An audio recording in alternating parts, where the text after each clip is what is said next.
masuk kantor Jibril, anak rasanya pengen main tinju. Mudah-mudahan dia panjang umur, sehat walafiat. Assalamualaikum warahmatullahi wabarakatuh.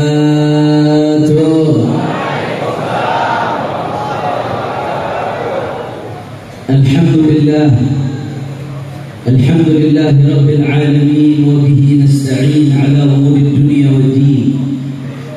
Allahumma fassalli wa sallim wa karrim wa majid wa 'azzim ala sayyidina wa habibina wa syafi'ina wa nuri qulubina Muhammad al-Fatih lima ughliqa wal khatim lima sabaq ناصر الحق بالحق الهادي وعلى آله وصحبه حق قدره ومقداره العظيم يا فتاه يا عليم. أما بعد. Para alim ulama, para habaib, para asatid, para kiai, para sesepuh, para ajengan, para tokoh masyarakat, wabil khusus yang tadi telah menyampaikan tausiahnya guru kita bersama Al-Habib Umar bin Ahmad Al-Hamid. Begitu juga guru kita bersama yang tidak lelah letih mengajak kita ke jalan Allah, Al-Habib Fahmi bin Abu Bakr Al-Aidrus. Tidak lupa hadir di tengah-tengah kita ada tamu mulia dari Hadramaut, Al-Habib Abdul Qadir Jilani Al-Habashi dari Hawtat Al-Imam Ahmad bin Zain Al-Habashi bersama Al-Habib Umar Mahdar Al-Habashi, dan tidak lupa kepada keluarga besar daripada almarhum wal maghfurlah guru kita Al-Habib Syekh bin Ali Al-Jufri, wabil khusus saudara saya, kakak saya Al-Habib Abdul Rahman bin Syekh Al-Jufri. Semuanya para habaib, para ulama, para kiai tidak bisa saya sebutkan satu persatu tanpa mengulangi rasa hormat saya kepada beliau semua.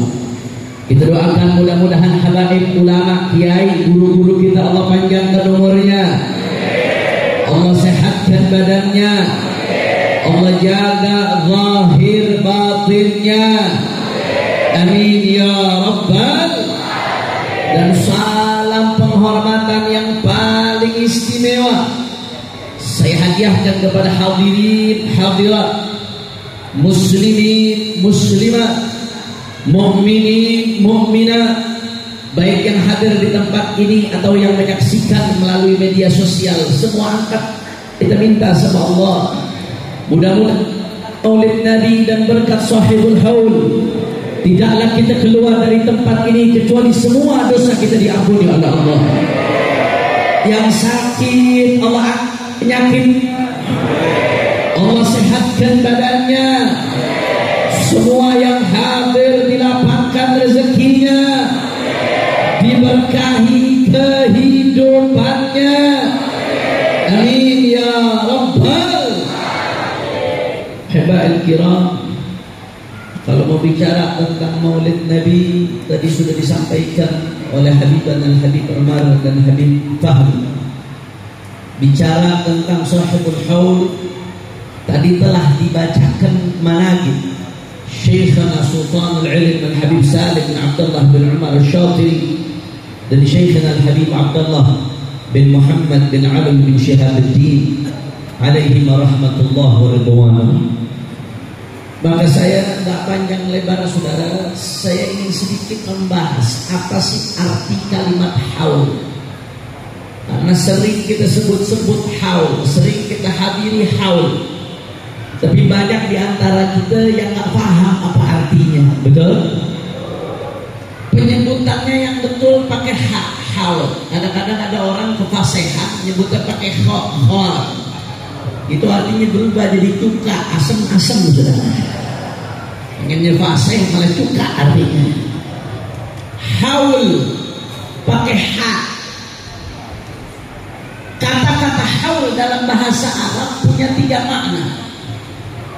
Yang pertama, haul bisa berarti sekitar.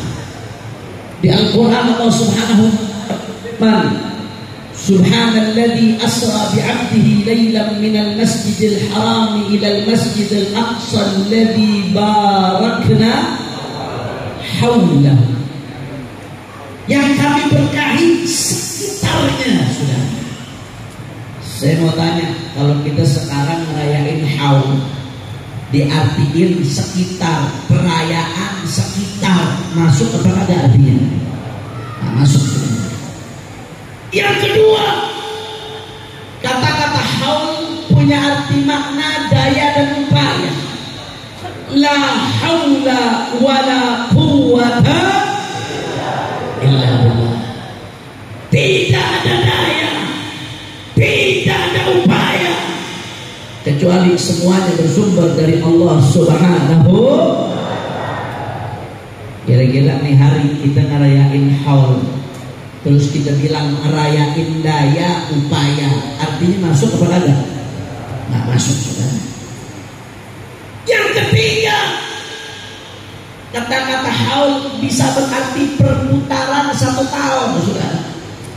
Makanya kalau kita ngaji fikih, di antara syarat wajibnya zakat mal, disyaratkan haul, harus ketemu perputaran 1 tahun semenjak terpenuhinya nisab, batas ambang minimal.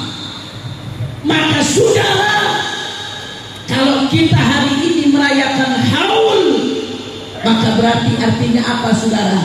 Perayaan perputaran 1 tahun. Kalau sudah 5 tahun, maka perputaran tersebut sudah berputar 5 kali. Ketemu per tahun sampai 5 kali. Itu artinya haul, saudara. Kira-kira sampai sini jelas apa kagak? Paham apa kagak? Alhamdulillah. Ini sebelum saya lanjutkan nih, udah setengah 12 lewat, nasi kebuli dari tadi udah matang, baunya udah berang-berangan. Kira-kira masih semangat apa kagak ini? Soalnya saya dengar jawabnya letoy-letoy, lemes-lemes. Lanjut apa jangan? Masih semangat? Yakin? Betul? Saya mau dengar dulu semangatnya. Semua angkat tangannya. Darul Fuqara. Takbir! Takbir! Sallu ala Nabi. Maka saudara, kenapa kita merayakan haul? Kadang-kadang bukan cuma guru, bukan cuma aulia. Kalau aulia dirayakan haulnya gak kaget. Kita ngerayain haul Habib Salim, ngerayakan haul Habib Abdullah bin Syihab, jelas karena kita harap keberkahannya dan berharap nanti di akhirat kita dikumpulkan bersama beliau-beliau. Tapi kadang-kadang kita juga ngerayain haul orang tua kita, ngerayain haul saudara kita. Padahal ulama bukan, ustaz bukan. Tapi apa hikmahnya kita merayakan haul? Bukan cuma haul. Kita diajarin sama orang-orang tua kita dari meninggal. Ada hari pertama, kedua, ketiga, hari ke-7, hari ke-14. Habis 14 berapa lagi? 40. Habis 40 berapa lagi? 100. Habis 100 berapa lagi? 1 tahun. Habis tahun 1000. Kita diajarkan oleh orang-orang tua kita buat tertib. Hari pertama, 2, 3, 7, 40, 100, tahun 1000. Kenapa? Saudara, kalau bicara haulnya aulia udah jelas untuk ambil pelajaran dan ambil keberkahan. Tapi untuk selain itunya, saudara, maka lebih pada titik kuatnya untuk kita bisa mendoakan para almarhum. Itu titik utamanya. Yang paling pertama, yang paling utama, saudara, ngirimkan doa, ngirimkan khatul Quran, ngirimkan bacaan Fatihah. Makanya ketika kita ngadakan haul, orang tua kita, saudara kita, sanak famili kita, saudara, kita ngadakan tahlil, khatam Quran 1, 2, 3 dan seterusnya yang tadi disebutkan, maka minimal setidak-tidaknya ada 3 hikmah yang kita dapatkan di mana. Apa 3 hikmah tersebut? Yang pertama, Allah Subhanahu wa ta'ala sebutkan dalam Al-Quran, setelah Allah memuji muhajirin, para para sahabat Nabi radhiyallahu anhum yang mereka berkorban, mereka tinggalkan hartanya, mereka tinggalkan keluarganya, berhijrah di jalan Allah. Allah puji mereka, saudara. Kemudian Allah puji Ansar yang dengan lapang dada menyambut kaum Muhajirin, disambut dengan lapang dada, penuh sukacita. Mereka bukan saudara, nggak ada hubungan kekerabatan, tapi rela berbagi harta, rela berbagi. Bahkan sebagian istrinya diceraikan, dinikahkan kepada Muhajirin. Sudah, mereka Ansar dipuji oleh Allah Subhanahu wa Ta'ala. Setelah Allah puji Muhajirin di Al-Quran dan Allah puji Ansar di Al-Quran, siapa yang berikutnya dipuji oleh Allah Subhanahu wa Ta'ala? Mereka adalah walladzina ja'u min ba'dihim yaquluna rabbana ighfir lana wa li ikhwanina alladzina sabaquna. Orang-orang yang datang setelah Muhajirin dan Ansar yang mereka mengatakan rabbana ighfir lana, ya Allah ampuni kami, wa li ikhwanina alladzina sabaquna bil iman, dan saudara-saudara kami yang telah mendahului kami dalam iman. Artinya generasi ini disebutkan oleh Allah setelah Muhajirin dan Ansar, generasi-generasi yang gak lupa pendahulunya, generasi-generasi yang gak lupa mendoakan orang-orang yang mendahului di dalam iman.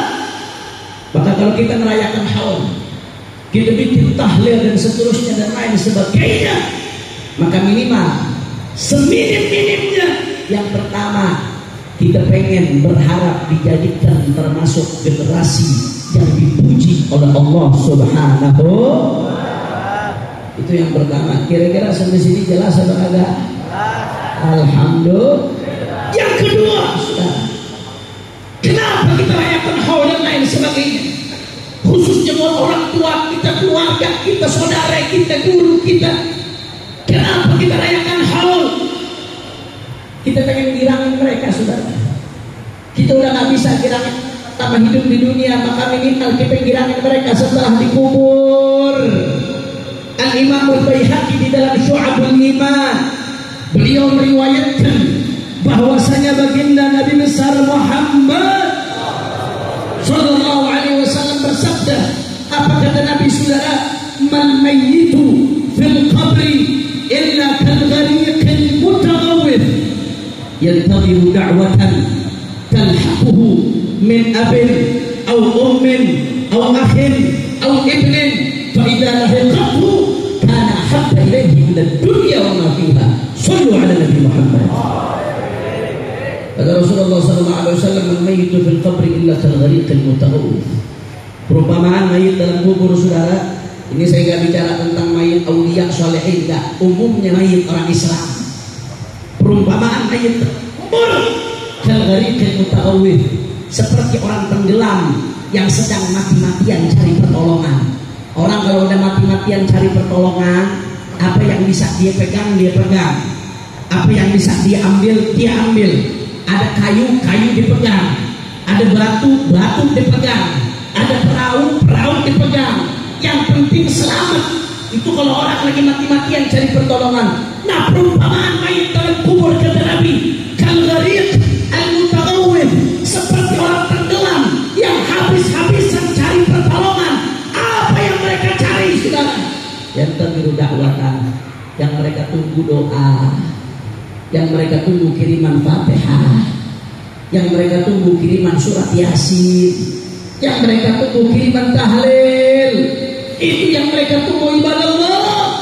Faidalah hijabhu, manakala doa tersebut sampai, karena habba ilaihi minad dunya wa ma fiha, itu lebih bikin mereka girang daripada dapat dunia seisinya, saudara. Masya Allah. Makanya ibadah Allah. Yang kedua, kenapa kita rayakan haul, mendoakan orang-orang terdahulu? Yang kedua, karena kita pengen bikin girang para almarhum supaya gembira di dalam kuburnya. Mudah-mudahan orang-orang tua kita yang meninggal dunia digirangin dalam kuburnya, insya Allah. Amin ya Rabbal. Yang ketiga, saudara, apa hikmahnya? Karena syarat kita untuk jadi orang soleh, Ahlan usaha, kita ucapkan selamat datang untuk guru kita Al-Habib Hamid bin Abdullah Al-Kaf, penasehat atau pimpinan tertinggi Front Persaudaraan Islam DPD DKI Jakarta. Mudah-mudahan beliau panjang umur sehat walafiat. Amin ya rabbal. Lanjut tapi jangan. Lanjut tapi jangan. Udah nggak konsen nih. Lanjut tapi jangan. Masih semangat? Yakin? Betul. Takbir. Yang ketiga sudah. Kenapa hikmahnya kita merayakan haul mendoakan para almarhum yang tadi disebutkan sudah? Apa hikmah? Yang ketiga, syaratnya jadi orang soleh, mendoain orang tua sudah. Itu syarat jadi orang soleh. Tanpa mendoakan orang tua, engkau nggak menjadi orang soleh. Tapi dari mana teori itu? Bukan saya yang mengatakan, tapi ini adalah mafhum yang substansial dari hadirnya baginda Nabi besar Muhammad sallallahu alaihi wasallam. Kata Nabi, "Idza mata ibnu Adam inqata'a 'amaluhu illa min thalath." Manakala meninggal dunia anak cucu Adam, inqata'a 'amaluhu, terputus amalnya, illa min thalath, kecuali dari 3 jalur. 3 jalur ini ngalir terus saudara. Apa 3 jalur tersebut? Yang pertama, sedekah jariyah, sedekah jariyah. Gak perlu saya jelaskan panjang lebar. Ini ngalir gak putus. Wa ilmin yuntafa'u bihi.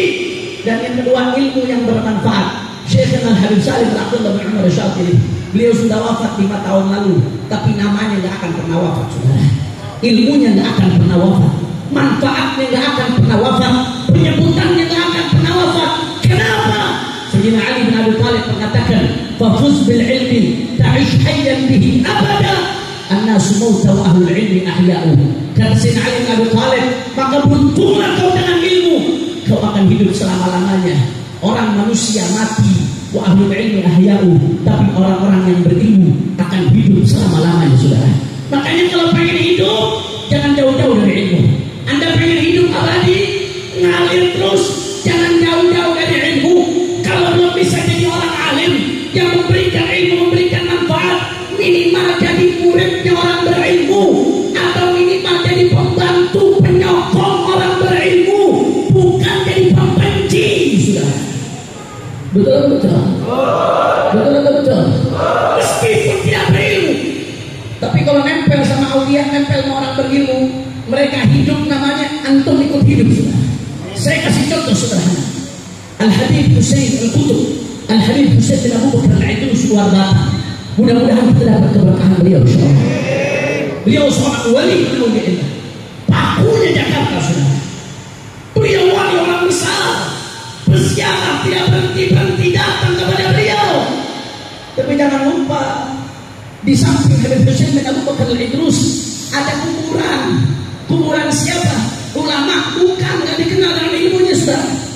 Nggak ada karangan kitabnya. Di sampingnya ada kuburan satu orang namanya Haji Abdul Qadir. Haji Abdul Qadir ini siapa? Khadirnya Habib Husain, pelayangnya Habib Husain, orang setianya Habib Husain. Al-Habib Ali bin Husain Al-Attas, sahih kitab Tajul Aras Habib Ali Umur.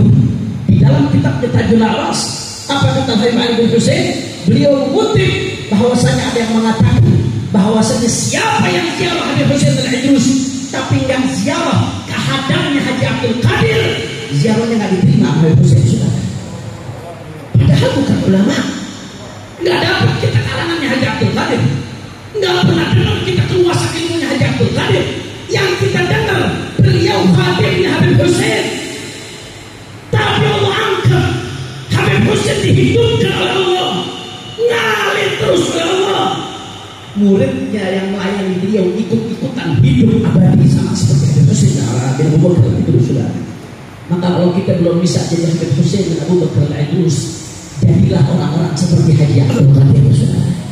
Jadilah pelayan-pelayannya ulama, jadilah pendukung-pendukungnya ulama. Mereka hidup, kau juga akan hidup. Mereka amalnya terus mengalir, kau juga akan amalnya terus dibuat mengalir oleh Allah Subhanahu. Yang ketiga, wa waladin salihin yad'ulah, dan anak soleh yang mendoakan orang tuanya. Saudara, ini hadis ada mantuknya, ada mafhumnya. Ada yang tersurat, ada yang tersirat. Ada yang eksplisit, ada yang implisit. Mantuknya apa? Wa waladin shalihin yad'ulah. Yang tersurat dari hadis ini, yang nyampe ke kuburan, doa dari anak yang soleh buat orang tuanya. Walaupun udah mati, ngalir terus ke kuburan. Itu mantuk, itu yang biasa kita dengar. Tapi kita lupa kadang hadis ini juga punya mafhum, punya pesan yang tersirat, pesan yang implisit. Apa isi pesannya? Wa waladin shalihin yad'ulah. Nabi mensifati anak yang soleh dengan mendoakan orang tuanya, saudara. Artinya apa? Kalau pengen jadi anak soleh, jangan berhenti doain orang tua, jangan berhenti kirim fatihah, kirim pahala buat orang tua. Semakin sering doakan orang tua, semakin tinggi kesolehannya di sisi Allah Subhanahu. Makanya kalau pengen dapatin ketiga ini, saudara, ada dua yang mesti kita perhatikan. Di satu sisi, saudara, bagaimana caranya kita jadi anak soleh? Jangan pernah berhenti doakan orang tua kita. Tapi di sisi lain, yang mesti kita pikirkan, bagaimana caranya setelah kita mati, kita punya anak soleh yang mengalirkan pahala kita, saudara. Buah nggak akan kita petik kecuali kita tanam ibadah Allah. Jangan mimpi punya anak yang soleh kalau nggak dikenalkan dengan majelis taklim, kalau nggak dikenalkan dengan pesantren. Berapa banyak saya kenal orang, hartanya melimpah, asetnya miliaran, bahkan ada yang triliunan, jabatannya tinggi, tapi begitu mati, saudara, anak-anaknya nggak bisa baca Quran, nggak bisa baca Yasin, disetelkan kaset jenazahnya, saudara. Kalau udah begini apa artinya? Kalau udah begini jabatan kamu mau bela kamu apa? Makanya minimal saudara ajak anak kita ke majelis, kenalkan dengan habaib, apalagi di pesantren, di Darul Fudala, dididik di pesantrennya para habaib. Saya jamin saudara, minimal kalau anda biasakan ajak anak-anak ke majelis, sampai dia cinta majelis, sampai dia hadir majelis, minimal ente mati nggak bakal dilupain sama tuh anak, saudara. Minimal apa yang kau tanam itu yang besok akan kau petik kemudian hari. Makanya ibadah Allah, jangan pernah lupa bawa anak-anak kita ke tempat soleh, saudara, supaya ketika kita mati mereka jadi orang-orang yang mengirimkan pahala kepada kita. Mudah-mudahan Allah jadikan kita orang-orang soleh, insyaallah. Dan mudah-mudahan Allah kasih kita anak-anak yang soleh yang mendoakan kita setelah meninggal dunia. Amin ya rabbal. Itu hikmah haul yang bisa saya bahas pada kesempatan kali ini. Kemudian yang terakhir, sebagai penutup yang ingin saya sampaikan, saudara, saya ingin ingatkan, saat ini ada isu yang cukup mencuat luar biasa, yaitu isu soal politik identitas, saudara. Saat ini umat ditakut-takuti. Hati-hati, jangan main politik identitas. Hati-hati, jangan sedikit-sedikit bawa Islam. Hati-hati, jangan sedikit-sedikit bawa agama. Saudara, saya ingin tegaskan, saudara, ini isu-isu seperti ini yang pengen jauhkan umat, katanya jangan politik identitas, pada hakikatnya pengen menjauhkan umat dari Islam, saudara. Kenapa saya katakan demikian? Karena identitas nomor satu kita adalah Islam, ibadah Allah. Di dalam segala hal, di dalam pendidikan, di dalam dakwah, di dalam ekonomi, kita selalu mengedepankan Islam, termasuk di dalam politik. Ketika berpolitik pun panutan kita Islam, saudara. Karena Allah muliakan kita dengan Islam. Nahnu qaumun a'azzana Allah bil Islam, fa idza baghaina ghairal Islam adallahullah. Kita ini kaum yang Allah muliakan dengan Islam. Manakala kita mencari selain Islam, adallanallah, kita akan dihinakan oleh Allah. Mereka-mereka yang menebarkan isu politik identitas, saudara, ini datangnya dari orang-orang yang ada pemahaman terhadap agama Islam dengan baik, saudara. Mereka tahu, saudara, kalau umat Islam berpegang teguh dengan agamanya, umat Islam akan kuat, umat Islam akan bangkit, maka dihembuskanlah politik identitas. Kalau kita mau jujur, saudara, siapa sih yang nggak pakai identitas dalam politik? Siapa? Tunjukkan kepada saya. Ada partai yang dalam politik identitasnya demokrasi, itu identitas namanya. Ada yang identitasnya nasionalis, identitas namanya, saudara. Ada yang identitasnya Soekarnois, itu namanya identitas, saudara. Kenapa giliran pakai identitas Islam dipojok-pojokkan, dianggap tabu, dianggap jelek. Betul? Betul? Betul? Apa maksudnya politik identitas itu apa? Maksudnya kita jangan milih atas dasar agama. Jangan milih pemimpin, lihat agamanya apa. Kita mau disuruh seperti itu. Padahal Islam, ijma, sepakat. Ulama Ahlus Sunnah wal Jamaah, saudara, sepakat. Kriteria yang disepakati oleh mereka nomor satu di dalam memilih pemimpin adalah agamanya sebelum yang lainnya, saudara. Agamanya sebelum yang lainnya, saudara. Kalau ingin jadi saksi harus adil. Itu saja dilihat agamanya. Bagaimana pengen jadi pemimpin? Lantas kita disuruh lepas identitas kita, saudara. Disuruh tidak memiliki identitas kita. Kalau kita lihat sejarah, Indonesia bisa merdeka salah satunya gara-gara politik identitas, saudara. Kita lihat bagaimana Imam Bonjol, imamah, jubah, sorban. Beliau berjuang menunjukkan identitasnya sebagai muslim, saudara. Kita lihat Pangeran Diponegoro dengan imamah, dengan sorban, dengan jubah. Dia berjuang sambil ditunjukkan identitasnya sebagai muslim. Bahkan ketika mereka para syuhada, para mujahidin, mereka berjuang memerdekakan bangsa. Apa yang mereka teriakkan? Yang mereka teriakkan adalah kalimat Allahu Akbar. Itu untuk menunjukkan bahwasanya mereka berjuang atas nama Islam. Betul? Betul? Betul? Saya mau tanya, kalau begitu jawab yang kompak. Berarti yang menghembuskan isu tentang politik identitas ngawur atau tidak? Orang kompak ngawur atau tidak? Ngawur atau tidak? Siap tunjukkan identitas muslim? Siap perjuangkan identitas Islam? Siap letakkan identitas Islam di atas segalanya? Takbir! Ya, saudara, saya akui menjual Islam untuk kepentingan politik haram, saudara. Itu namanya menjual agama, saudara. Apa contohnya menjual Islam untuk kepentingan politik? Biasanya nggak pakai jilbab. Begitu dekat pemilu pada pakai jilbab. Mendadak jadi kadrun. Ada nggak yang begitu? Ada nggak yang begitu? Ada nggak yang begitu? Biasanya nggak pernah ke pesantren. Begitu dekat pemilu rajin datang ke majelis, rajin datang ke pesantren. Ada nggak yang begitu? Ada nggak yang begitu? Itu namanya politik identitas, saudara. Betul? Betul? Cuma itu yang tercela. Kenapa? Karena dia menjual Islam untuk kepentingan politiknya, saudara. Tapi sebaliknya, itu namanya politisasi Islam. Islam digunakan, dieksploitasi untuk kepentingan politik. Haram politisasi Islam, haram menggunakan Islam untuk kepentingan politik, saudara. Tapi sebaliknya, ada yang kedua, yang bukan haram tapi hukumnya wajib, adalah Islamisasi politik, saudara. Apa artinya Islamisasi politik?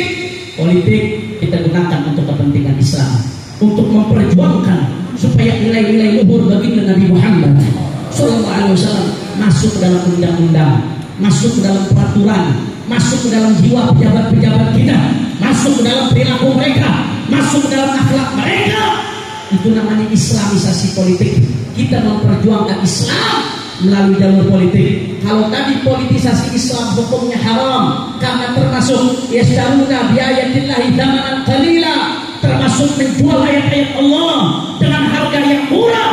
Tapi sebaliknya, saudara, Islamisasi politik, mengislamkan politik, memperjuangkan Islam melalui jalur politik, ini adalah sebuah kewajiban dan ini sudah dilakukan oleh para pendahulu-pendahulu kita. Akhirnya apa yang terjadi, saudara? Pembukaan undang-undang dasar kita dengan rahmat Allah yang maha kuasa, bahkan pembukaan Pancasila ketuhanan yang maha esa, itu hasil Islamisasi politik, saudara. Kalau negara kita nggak berbau Islam, negara kita sekuler, tidak akan dasar negara kita adalah ketuhanan yang maha esa, saudara. Makanya ibadah Allah, saya ajak umat Islam, jangan pernah berhenti memperjuangkan Islam di dalam segala sektor. Jangan pernah berhenti, jangan pernah minder, jangan pernah takut dinyirin oleh orang-orang yang anti Islam, saudara. Perjuangkan Islam. di dalam pendidikan, perjuangkan Islam di dalam dakwah, perjuangkan Islam di dalam ekonomi, perjuangkan Islam di dalam sosial kemanusiaan, perjuangkan Islam di dalam politik. Karena kita berharap pertolongan Allah Subhanahu. Makanya saya mau tanya, jawab yang kompak semuanya Cilodong, siap terus perjuangkan Islam? Orang keras siap terus perjuangkan Islam? Siap perjuangkan pendidikan Islam? Siap perjuangkan ekonomi Islam? Siap perjuangkan daripada dakwah Islam? Siap perjuangkan politik Islam? Siap perjuangkan kemanusiaan dan sosial? Semua angkat tangannya, takbir! Takbir! Sallu ala Nabi. Ini saja yang saya sampaikan. Mudah-mudahan yang sedikit ini yang saya sampaikan bisa bermanfaat. Mohon maaf kalau ada salah-salah kata, mohon maaf kalau ada yang kurang berkenan, dan habis ini masih ada penceramah lagi. Jangan ada yang bergerak dari tempat, masih ada ceramah, masih ditutup dengan doa. Mudah-mudahan kita mendapatkan keberkahan daripada Sahibul Haul Sultanul Ilmi bin Habib Salim bin Abdullah bin Ahmad Syafi'i. Ini saja yang saya sampaikan, lebih kurangnya mohon maaf. Wassalamualaikum warahmatullahi wabarakatuh.